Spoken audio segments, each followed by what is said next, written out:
What's up, everybody? It's another episode of the Buckets Only podcast on Misfit TV. I am your host, Jay, and this is the homie Jake. Jake, how are you doing today, my guy?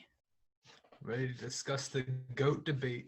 Yes, sir. You know it's the Buckets Only podcast, so you know we're talking everything basketball, and of course, cue the sad music because we have the animated, the well dedicated Clippers fan on the podcast, and Jake, and we have to talk a whole lot of Lakers today, Jake.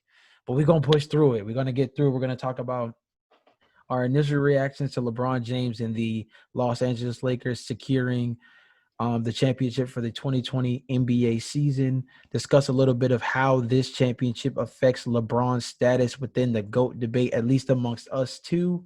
And then we're going to take a look at the Lakers roster situation and give our thoughts on what we think it's going to take this offseason for them to prepare themselves for a championship / title defense going into 2021 against a litany of teams who have drawn the target on the Lakers back, circled the date for when they play them, and are going to come back really strong. So, Jake, we're going to just hop right into it, my guy.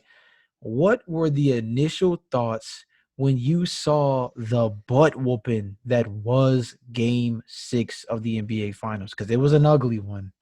I mean, it just looked like Miami got caught up in themselves. I mean, they weren't hitting as many shots, and look, you could tell that LeBron just he knew he was getting that ring that night. He wasn't risking anything or going to a game 7, and he and Anthony Davis did what they needed to do to seal the deal. And I mean, respect to Jimmy Butler. He played out of his mind in this series, but when you're going up against LeBron and AD, you're gonna need a little bit more than just one star and a bunch of good role players. You're gonna need a lot more firepower than that. I mean, I think saying that he played out of his mind quite literally sums it up. I think after having a triple double earlier on in game 3 and basically nearing a triple double every step of the way since then, I mean, game 6 was rough. Game 6 was the gas out day. I think he literally, like you said, played out of his mind to the point that come game 6, I think a lot of the clips we saw of Jimmy Butler after game 5 kind of summed it all up that he just did not have anything left in the tank. And we all understand that if there's anything we can pull away from this season, it's that the Miami Heat go as Jimmy Butler goes. Whether they had Goran Dragic or not, Jimmy Butler having to play up to that level on a night in, night out basis, it finally reared its ugly head. And come game 6, I mean, it was dirty come halftime. I mean, it wasn't even close. It got so ugly that down the stretch of the last couple of minutes, we saw Dwight Howard shoot and make a half-court jumper. I don't even think they asked I don't even think they asked him to do that at practice, let alone at the end of a finals game. So I mean, it definitely was an ugly one, and we wish the Miami Heat well moving forward. It's definitely something to build on because they weren't supposed to be here. Kind of building off of that, although of course we're gonna, hoist praises up for the Los Angeles Lakers. Before we continue to kind of talk about their narrative and get into LeBron specifically, where do you stand on the Miami Heat after what we've seen, not just from the finals in general, but this postseason for them in terms of what they should be able to look ahead to going into 2021 and beyond, pretty much, because they've got Jimmy for a couple of years. I mean, this is one of the few teams in a league where you can look at their roster and say there is no way they get worse next year. I mean, they might not make it to the finals, but they're going to be even better this year than they were. They're going to be even better next year than they were this year. If you look at their roster, their young guys are only going to get better. Tyler Hero, Bam Adebayo, if he's with the team, which I think he still will be. Um, I mean, their ceiling is just going to get higher and higher. This is not like a team like the Clippers where if they don't make changes, they are going to be relatively in the same position as this past season. Um, Jimmy Butler, I mean, I don't know how much more he can really do, but there's always ways for anyone's game to evolve. And Duncan Robinson, I mean, he's a guy that broke out this year. And now that they have an off season to work on developing their shooters, this is a team that's going to be great for years to come. And they have Pat Riley, one of the greatest basketball or one of the great basketball like active executives, and he knows exactly what he's doing. He's been at it for years since the LeBron era. If he thinks they need to trade for a superstar, he'll do that. They have enough assets that they can definitely work off a trade in that sense. Or if he says, let's run the same team back, let's re-sign Bam, and because we're only going to get better, let's develop our young guys, they'll do that too. So this is a team that I'm excited to see what they do this offseason and especially next offseason. But they're not going anywhere. That's for sure. And I think the biggest thing that we can take away from this is like the bar in the East has been raised. I mean, we've always been talking about the weak East when it comes to that division itself. And it's always been either, LeBron bullied it or they're very weak towards the bottom and the top is very heavy in terms of the top four teams. Well, now you can go pretty deep down the line. At least I'm going to say bare minimum 6 teams deep if we're talking about Miami, Boston, the Bucks. I still think you can factor Indiana in there because of the fact that they tend to always kind of swing above whatever their puncher's chance is. Obviously, with the 76ers trying to regroup things with Doc Rivers, Toronto is a Toronto. team that continues to get slept on. The fact that they even were one of the last teams I named just goes to tell you just how deep this entire conference has gotten. And the wild card in all of it is KD for his first time in the East with the Brooklyn Nets and Kyrie. And that's 6 teams deep. So, I mean, honestly, and we've seen a couple of teams to the bottom of the East make a couple of changes. Obviously, the Hornets are a team that's like a lot younger, but, is looking to grow themselves. The Chicago Bulls are looking to change the culture for themselves with this new hire in terms of bringing in Billy Donovan.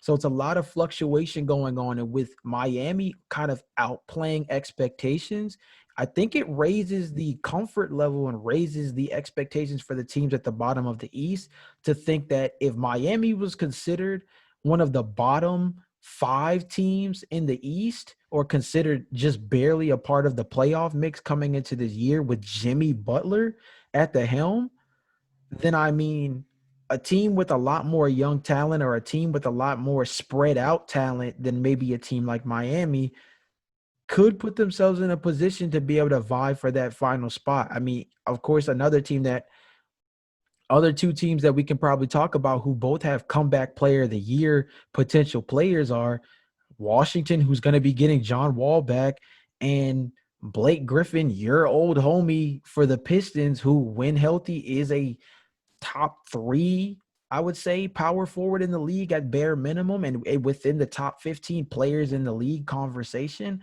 when healthy. So we're talking about an Eastern Conference that fills itself out really nicely with the Heat asserting themselves as, another potential powerhouse in that grouping. But like I said at the top of the episode, Jake, as much as I know you would love to talk about the Miami Heat just as much as you would love to talk about these god dang Lakers over here, we got to get into the spicy content. Everybody loves them a good old GOAT debate, and LeBron James, he got 4 of them things now. Got one for dang near every finger. And the closer he gets to that 6, the more we're going to continue to talk about where he stacks up against Michael Jordan. So with that being the case, Jake, where do you stand on LeBron James in terms of the GOAT discussion now that he has secured his 4th NBA title with his third team to be able to get a Finals MVP on, and obviously he has a lot of numbers that help himself out in the discussion as well. I'm not trying to take anything away from LeBron. I mean, what he's done with Cleveland, Miami, and now LA is, I mean, like you said, no one's ever done it before. It's remarkable what he's been able to do in the league. And for me, I still like MJ as the GOAT, but LeBron definitely pushed that gap shut a little more. He's getting closer. Um, but the thing that really sticks out to me is that Jordan was drafted by the Bulls. and played for the Bulls and won 6 rings with the Bulls.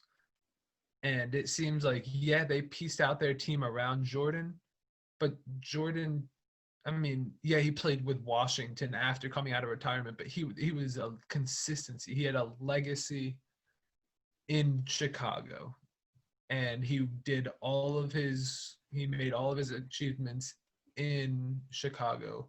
With LeBron, I mean, I know he's won a ring every city he's played in Cleveland, Miami, and LA, but I mean, there's just not much consistency for me. I mean, what I see is that he left Cleveland to go form a super team with Dwayne Wade and Chris Bosh.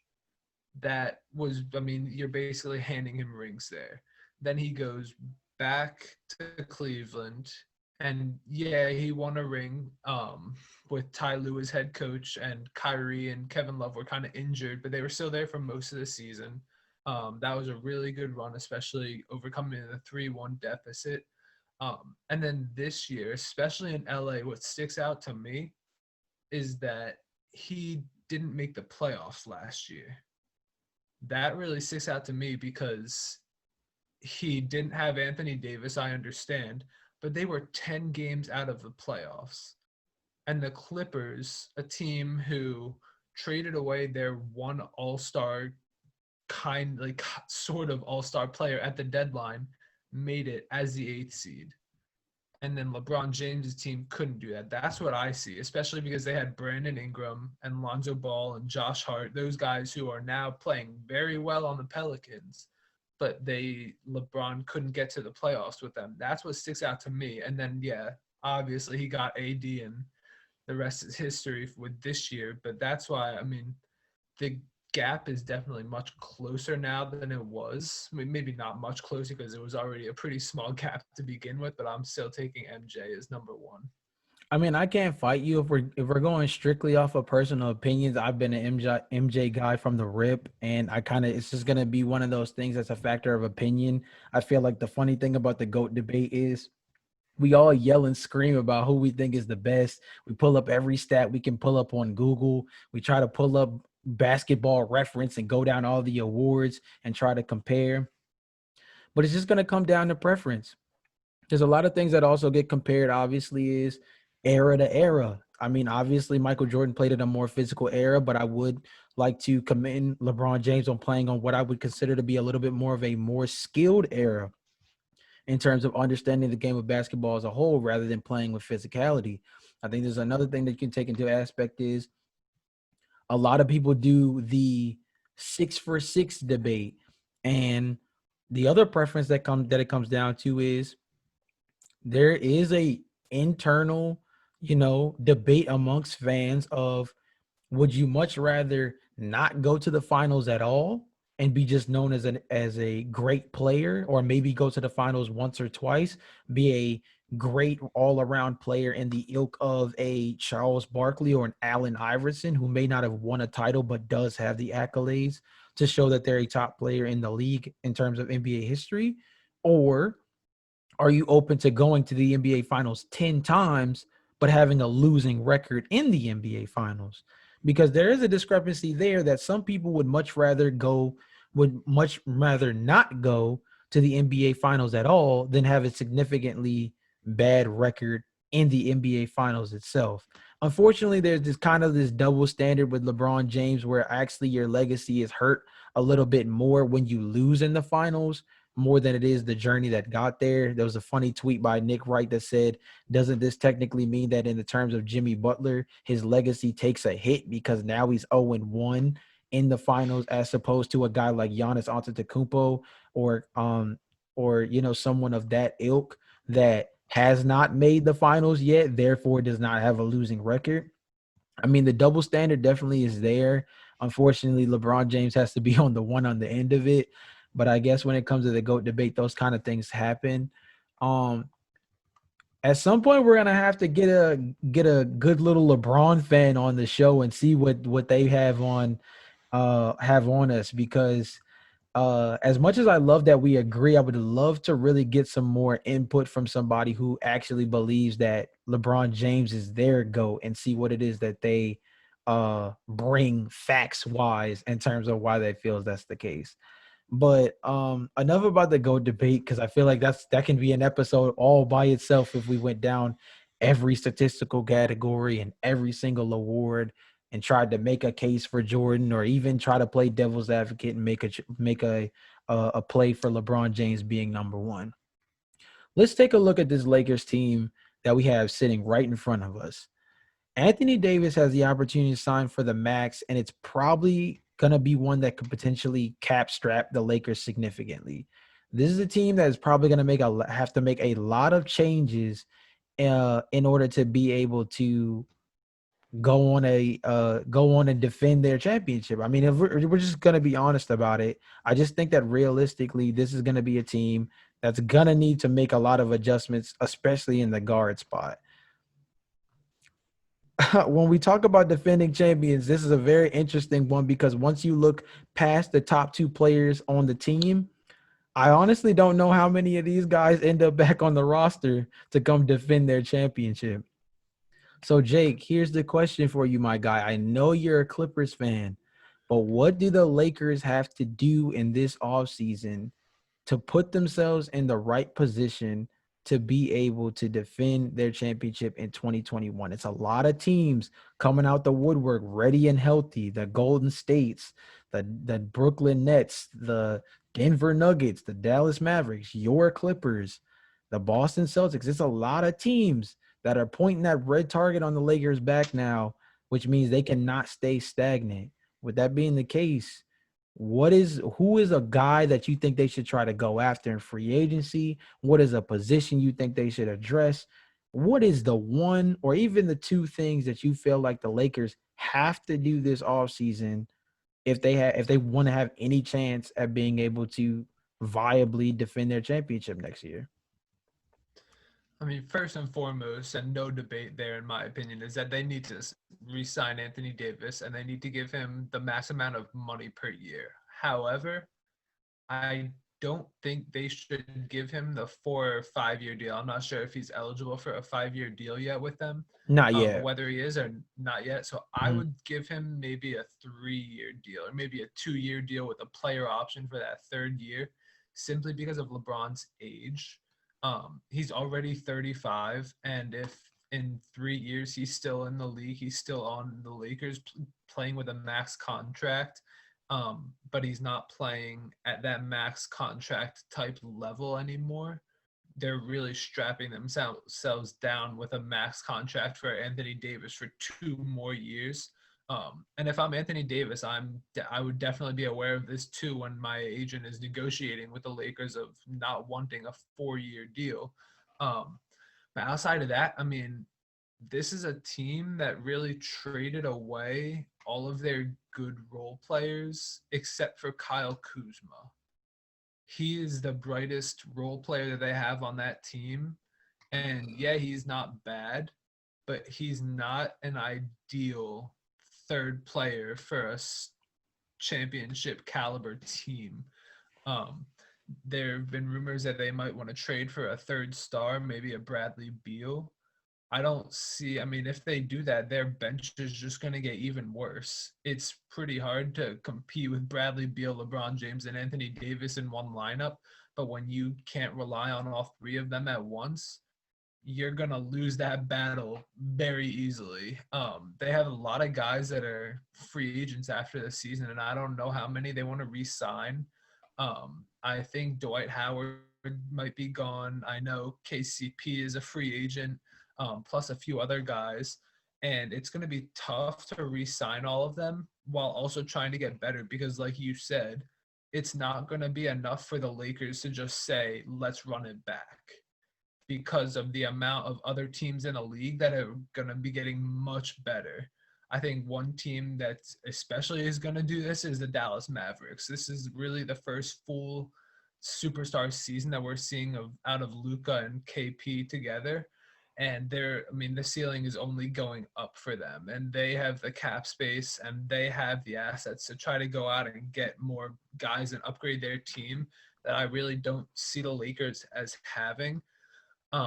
So I don't really know what more they can do, but what they can't do is run it back. They're gonna need to make some upgrades, especially at the point guard position, because I don't think Rajon Rondo and Alex Caruso is a viable point guard tandem anymore. Um, yeah, Alex Caruso is probably going to get better, but he's not going to be a good enough point guard to run out there on a nightly basis for a championship team. And then Rajon Rondo, I feel like his NBA days are coming to an end. We saw how Danny Green played in the playoffs. Probably got a little bit more slander than he deserved just because he's on the Lakers and he wasn't hitting his threes in the finals and really most of the playoffs. So he got a lot of slander for it. He's not as bad as everyone made him out to be, but he's still, he's getting up there in age too. And so they're going to really need to figure out a way to keep their core intact while also trying to get drastically younger. I mean, yeah, and I think the key to a lot of what you said is like mentioning that the primary core of what they had left over was Kyle Kuzma, which is not really great when you look into the factor that, ironically enough, I think it was actually KCP that might have actually been the Lakers' third best player throughout the playoffs, which means that the one guy you kept wasn't even the kind of contributing factor that being the lone wolf not to be thrown in the trade to the Pelicans doesn't really look all that hot right now. Like you said, Dwight Howard, Rondo, JaVale McGee, I mean, they've got some guys that are potentially going to come off the books, and maybe that'll help them financially in terms of not only being able to re-sign AD, but maybe put some new talent around them. I also think a guy like Quentin Cook is unfortunately probably going to get traded, which doesn't help when it seems like the Lakers already indicated a little bit in their case that they're not too worried about Quentin Cook after leaving them off the bus and dang near driving off without him. So they're a team that definitely kind of already needs to be looking ahead. And I hate to force that on a team already just barely even a week into their championship, victory, but they're a team that's going to have to get good fast because they were able to pull it off this year, but people might not like to hear this, but they did dodge smoke with the Clippers, which I feel like, yes, was self-inflicted by the Los Angeles Clippers, but had they made it against the Clippers, there is a question as to whether or not they would have been able to get past. The Golden State Warriors are the biggest wild card in all of this because I think they're going to shock the whole league next year. And ironically enough, I say shock as if they don't have three All-Stars on their team with the first overall, with the second overall pick to dangle around in front of teams along with Andrew Wiggins if they want to get even better using trade chips. So it's one of those things where the Lakers, man, we are talking about a team that is going to have to be extremely different from championship teams that we've seen in the past. Like, this is a team that, like you said beforehand, I'm not really sure if running it back is something they can bank on if they want to be in the kind of position that we feel as though they need to be in order to truly defend their title. Um, Kind of to close out the podcast before we kind of end things out, who do you think, let's do three. We'll save some of this the other stuff for a future episode, but who do you think, East or West, are the three biggest threats to the Los Angeles Lakers defending their title next season? In the West, I'd have to say the Mavs and the Clippers. The Mavs can match up really well with Luca and LeBron, and then KP and AD. So that's really intriguing dynamic duo battle that I'd love to see. And then the Clippers, whether they keep Paul George or trade him for something else, they're still going to be a threat with Kawhi Leonard leading the team. They're not maybe they don't finish with as good of a record. Maybe they don't finish with the 2 seed, but Kawhi Leonard in the playoffs is a very different animal, like as is LeBron. And then in the East, I'd have to say Boston. This is a team that I think is going to do something to break up their heavy guards core of Jaylen Brown, Marcus Smart, and Gordon Hayward. I could see them trying to trade Gordon Hayward and maybe one or two bench pieces or a pick for like a guy like Miles Turner, which would really solidify that starting lineup because I don't see how really anyone in the league could compete with a lineup that consists of Kemba Walker, Jaylen Brown, Jason Tatum, Miles Turner, and whoever else you insert in.